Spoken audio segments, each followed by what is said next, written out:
The periodontitis sensor focuses on maintaining healthy teeth.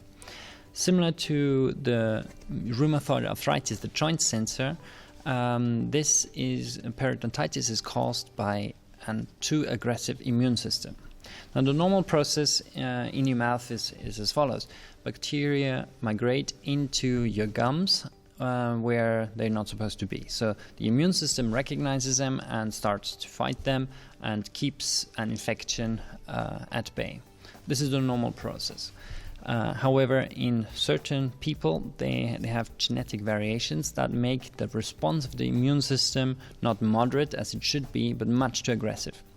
And this then leads to the immune system inflaming the whole area, the gums, and gradually degrading the bone that is supposed to hold the tooth in place.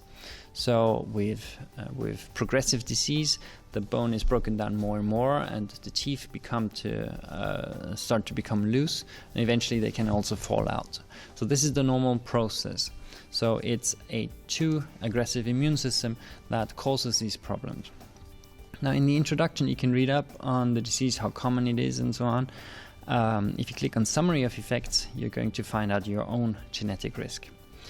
Now, there is first the risk for periodontitis. So essentially, how aggressive is your immune system due to genetic variations?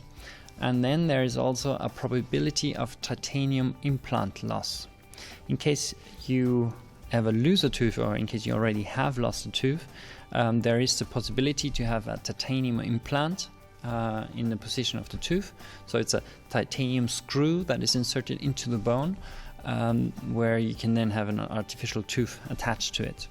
And some people react to the titanium, and this can be predicted with a genetic test, because certain genetic variations do either make the body more reactive against titanium or less reactive. So we can estimate the risk of titanium implants to be recognized by the body and rejected by the body.